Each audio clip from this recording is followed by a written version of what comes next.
আপনারা দেখতে পাচ্ছেন যে আনার হত্যা মামলার অন্যতম আসামি গ্যাসবাবুকে নিয়ে ঝিনাইদহের একটি পুকুরে অভিযান শুরু হয়েছে।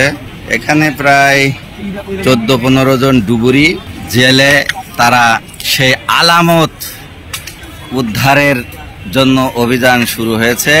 তো এখানে উপস্থিত আছেন ঝিনাইদহ চিফ জুডিশিয়াল ম্যাজিস্ট্রেটের আদালতের জুডিশিয়াল ম্যাজিস্ট্রেট ফারুক আজম এবং আছেন এই মামলার তদন্তকারী কর্মকর্তা ঢাকা মহানগর গোয়েন্দা পুলিশের সহকারী কমিশনার মাহফুজুর রহমান। আপনারা দেখতে পাচ্ছেন যে তিনারা এখানে বিষয়টা তদারকি করছেন এবং আমি আগেই আপনাদের দেখিয়েছি এক ঝলক গ্যাসবাবু পিপিলিকা মার্কেটের একটি বারান্দায় বসে আছেন পুলিশ বেষ্টিত হয়ে। তো এই হচ্ছে অভিযানের খবর। অভিযান চলছে, সবেমাত্রই শুরু হলো। আর আপনারা দেখেন যে এখানে হাজার হাজার উৎসুক জনতা এই অভিযান দেখার জন্য। খোকা চেয়ারম্যান সাহেব যিনি ছিলেন, ওনার পাম্পের পিছনে যে পরিত্যক্ত পুকুর, সেই পুকুরের ধারেই আপনার শত শত মানুষ জমা হয়েছে।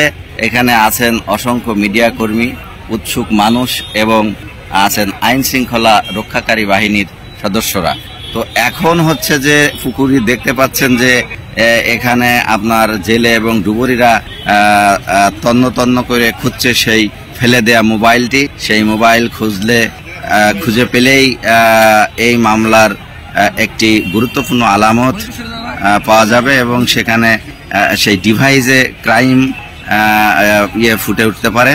সেই কারণে আপনারা দেখছেন যে এখন এই পুকুরি অভিযান শুরু হয়েছে।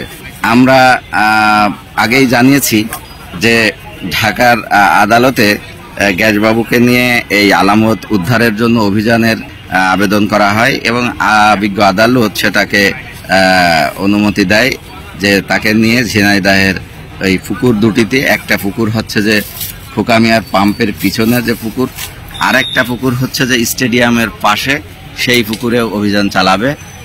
এর আগে গত মঙ্গলবার কাজী কামাল আহমেদ বাবুকে ঝিনাইদহ কারাগারে আনা হয় কাশিমপুর কেন্দ্রীয় কারাগার থেকে। তো এই হচ্ছে আজকের এখনকার আপডেট। আমরা একটু পরে আপনাদের কাছে জানাবো, যদি মোবাইল পাওয়া যায় আমরা আপনাদের সাথে আবার যুক্ত হবে। ততক্ষণ আমাদের সাথেই থাকবেন।